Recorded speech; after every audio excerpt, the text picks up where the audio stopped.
Olá, bom dia. Neste vídeo nós vamos falar sobre a primeira técnica de integração numérica que nós vamos ver, que é a regra dos trapézios.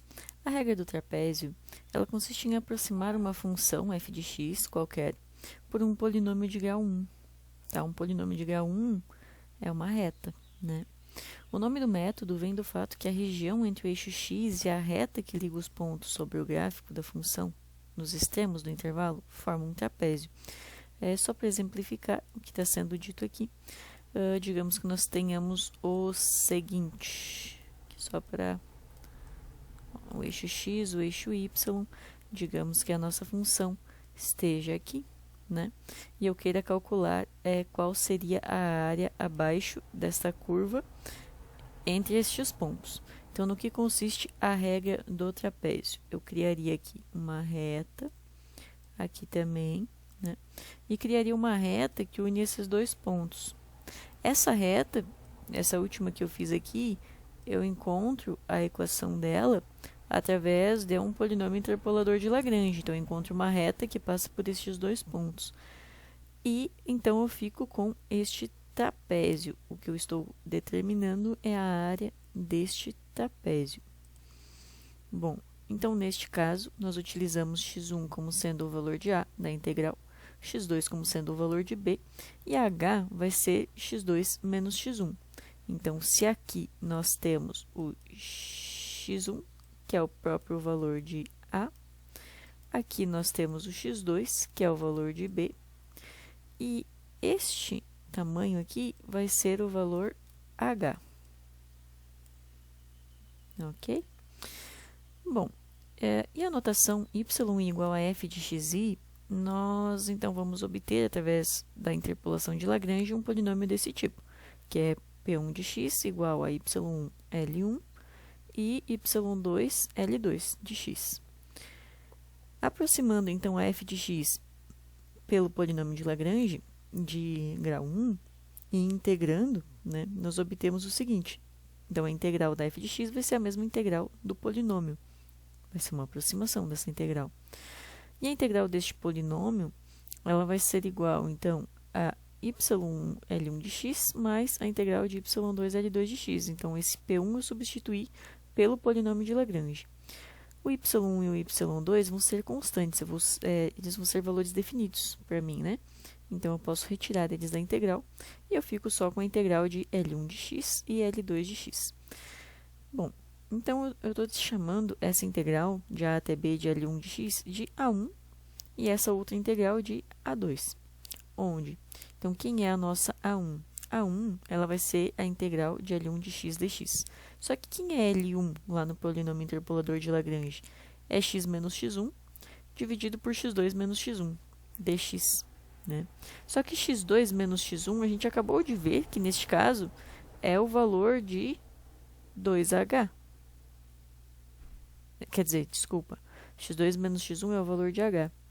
Só que a integral disso aqui, de x menos x1 dividido por h, no caso, vai ser x menos x1 elevado ao quadrado, né? Porque a integral de x eu vou elevar ao quadrado, dividido por 2. Então, vai ser este elemento ao quadrado sobre 2, e aqui vai permanecer o h. Isso aqui no intervalo onde o x varia de x1 até x2. Bom, então isso aqui vai ser x2 menos x1 ao quadrado, menos x1 ao quadrado, que é zero.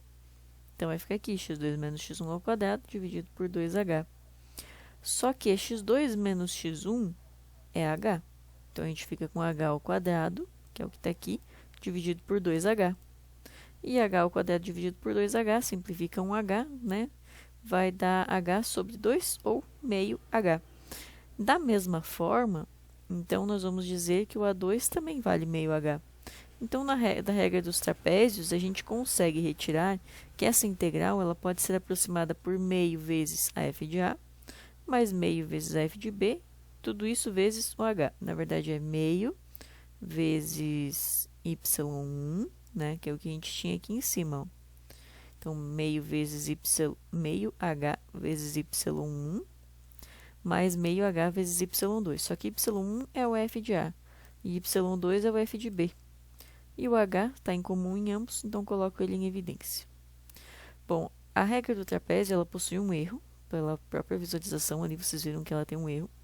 O erro na regra do trapézio ele pode ser obtido integrando o erro da interpolação de Lagrange. Então, você pega o erro lá da interpolação de Lagrange, que foi definido lá, e integra. A sua demonstração e seu cálculo eles vão ser omitidos nesse material. A gente não vai frisar tanto como que a gente chega no erro. Mas podem ser encontrados na página 234 do livro colaborativo, que é citado como fonte, que é o livro que está como fonte aqui no nosso material. E também pode ser calculado através do valor, a partir do valor exato da integral. Então, quando é possível calcular o valor exato da integral, a gente consegue determinar esse erro também. Aqui tem um exemplo, use a regra do trapézio para aproximar a integral, esta integral aqui, usando, então, como nós vamos resolver? Nós vamos utilizar este intervalo de 0 a 1, que é o intervalo da integral, portanto, nosso valor de h é 1, né? Que é x2 menos x1, 1 menos 0 é 1. O valor de x0 é o valor de a, aqui, 0, e o de x1 é o valor de b, que é 1. A regra do trapézio, então, vai resultar no seguinte, vai ser meio da fórmula, que multiplica a f de x0, então, quem é a f? É e elevado a menos x ao quadrado. Então, vou aplicar o zero aqui, vai ficar e na menos 0 ao quadrado, que é e na 0, que está aqui, mais a f de x1, que vai ser e elevado a menos x1 ao quadrado. x1 é 1, então vai ser e elevado a menos 1 ao quadrado, que vai ser e elevado a menos 1, porque é só o 1 que está ao quadrado, menos não, menos está fora aqui, né? Isso aqui vezes o h, só que o h é 1, então a gente não vai nem descrever aqui. Fazendo essa operação, a gente chega nesse resultado aqui, 0,6839397. Se nós quisermos determinar o erro, a gente vai fazer o quê? Já que a gente não consegue resolver essa integral, até pelo que eu mostrei no vídeo anterior, né?